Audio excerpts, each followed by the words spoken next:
രണ്ടക്ക സംഖ്യകളുടെ വർഗം കാണുന്നതിനുള്ള എളുപ്പമാർഗ്ഗങ്ങളാണ് ഈ വീഡിയോയിൽ പറയുന്നത്. ആദ്യമായി പൂജ്യത്തിൽ അവസാനിക്കുന്ന രണ്ടക്ക സംഖ്യകളുടെ വർഗം കാണുന്നതിനുള്ള എളുപ്പമാർഗ്ഗം നോക്കാം. പൂജ്യത്തിൽ അവസാനിക്കുന്ന രണ്ടക്ക സംഖ്യകൾ എന്ന് പറഞ്ഞാൽ 10, 20, 30, 40 എന്നിങ്ങനെ. ഇപ്പോൾ ഉദാഹരണമായിട്ട് 20ന്റെ വർഗം കാണണമെങ്കിൽ ഇവിടെ 10ന്റെ സ്ഥാനത്തെ അക്കം നോക്കുക, 2 ആണ്. അപ്പോൾ 20ന്റെ വർഗം എഴുതാൻ ഈ 2ന്റെ വർഗം നമ്മൾ ആദ്യം എഴുതുക, അതായത് 4. ദെൻ 2 പൂജ്യവും ചേർത്ത് കൊടുക്കുക. 400 ആണ് 20ന്റെ വർഗം.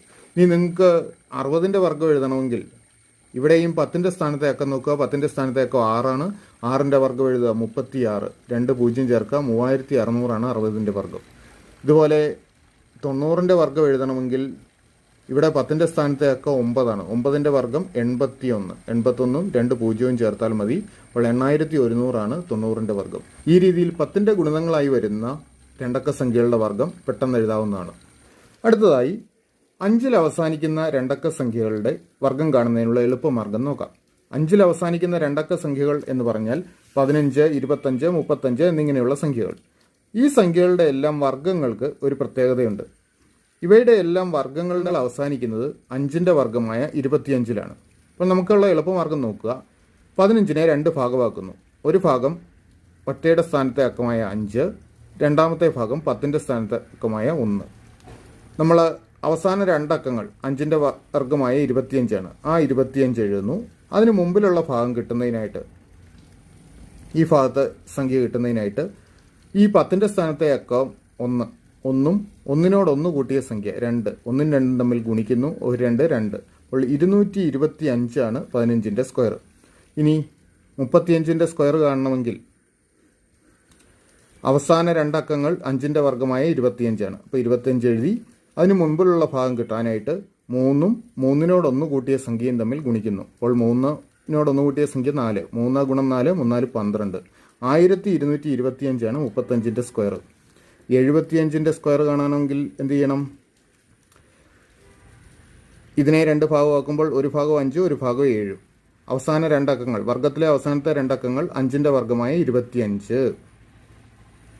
അതിന് മുമ്പിലുള്ള ഭാഗം കിട്ടാനായിട്ട് 7ഉം 7നോട് 1 കൂട്ടിയ സംഖ്യ 7ഉം 7നോട് 1 കൂട്ടിയാൽ 8 കിട്ടും. അപ്പോൾ 7ഉം 8ഉം തമ്മിൽ ഗുണിക്കുന്നു. 8, 56. 5625 ആണ് 75ന്റെ സ്ക്വയർ. 95ന്റെ സ്ക്വയർ കാണാനോ? അവസാന രണ്ടക്കങ്ങൾ 5ന്റെ വർഗമായ 25 എഴുതി. ദെൻ അതിന് മുമ്പിലുള്ള ഭാഗം കിട്ടാൻ 9ഉം 9നോട് 1 കൂട്ടിയ സംഖ്യയും തമ്മിൽ ഗുണിക്കുക. അതായത് 9ഉം 10ഉം തമ്മിൽ ഗുണിക്കുന്നു. 9, 10, 90. അപ്പോൾ 9025 ആണ് 95ന്റെ വർഗം. അപ്പോൾ 5ൽ അവസാനിക്കുന്ന രണ്ടക്ക സംഖ്യകളുടെ വർഗം കാണുന്നതിന് ഈ മാർഗ്ഗം ഉപയോഗിക്കാം. ഇനി മറ്റ് സംഖ്യകളുടെ വർഗം എഴുതുന്നതിനുള്ള എളുപ്പമാർഗ്ഗം നോക്കാം. ഉദാഹരണമായിട്ട് 13ന്റെ വർഗം എഴുതുന്നത് എങ്ങനെയെന്ന് നോക്കാം. അപ്പോൾ ഇതിനെ 2 ഭാഗങ്ങളായിട്ട് കാണുക. ഒരു ഭാഗം ഒറ്റയുടെ സ്ഥാനത്തെ അക്കമായ 3ഉം രണ്ടാമത്തെ ഭാഗം 10ന്റെ സ്ഥാനത്തെ അക്കമായ 1ഉം. 13ന്റെ വർഗം എഴുതാനായിട്ട് ആദ്യം നമ്മൾ ഒറ്റയുടെ സ്ഥാനത്തെ അക്കമായ 3ന്റെ വർഗം എഴുതും. 3ന്റെ വർഗം എത്രയാണ്? 9.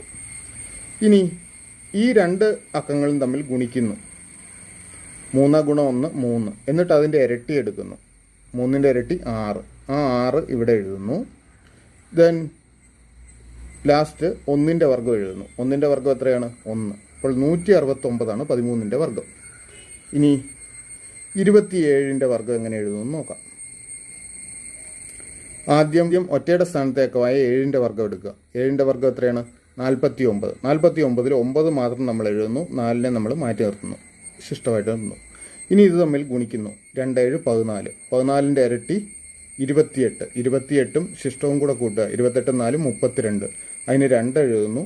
അപ്പോൾ ശിഷ്ടം 3 എഴുതി. ഇനി 2ന്റെ വർഗം എടുക്കുക. 2ന്റെ വർഗം 4. 4ഉം ശിഷ്ടവും കൂടെ കൂട്ടുമ്പോൾ 7. 729.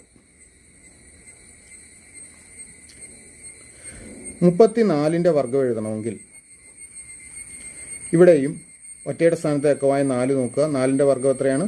16. 16ന് 6 എഴുതുന്നു. 1 നമ്മൾ ശിഷ്ടമായിട്ട് കരുതി വെക്കുന്നു. ഇനി ഈ അക്കങ്ങൾ തമ്മിൽ ഗുണിക്കുന്നു. 3, 4, 12. 12ന്റെ ഇരട്ടി എടുക്കുന്നു. 24. 24ഉം ഈ ശിഷ്ടവും കൂടെ കൂട്ടുന്നു. 24, 1, 25. 25ന് 5 എഴുതുന്നു. 2 ശിഷ്ടമായിട്ട് മാറ്റി വെക്കുന്നു. ഇനി 3ന്റെ വർഗം എടുക്കുന്നു. 3ന്റെ വർഗം 9. 9ഉം ശിഷ്ടം കൂട്ടുന്നു. 9, 2, 11. 1156 ആണ് 34ന്റെ വർഗം.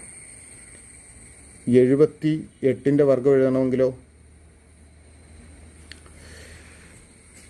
ആദ്യം ഒറ്റയുടെ സ്ഥാനത്തേക്കായ 8 വർഗ്ഗം നോക്കുന്നു. 8 വർഗ്ഗം 64. 64 4 എഴുതി ശിഷ്ടം 6 മാറ്റി വെക്കുന്നു. ഇനി ഇത് തമ്മിൽ ഗുണിക്കുന്നു. 8 7 56. 56ന്റെ ഇരട്ടി 112. 112ഉം 6ഉം 118 വരും. 118ന് 8 എഴുതുന്നു. ശിഷ്ടം 11 കരുതി വെക്കുന്നു. 7ന്റെ വർഗ്ഗം നോക്കുക. 7ന്റെ വർഗ്ഗം 49. 49ഉം 11ഉം എത്ര വരും? 49 1 50 10 60. 6084 78ന്റെ വർഗ്ഗം. അപ്പോൾ ഈ രീതിയിൽ ഏത് രണ്ടക്ക സംഖ്യയുടെയും വർഗ്ഗം വളരെ പെട്ടെന്ന് കണ്ടുപിടിക്കാവുന്നതാണ്.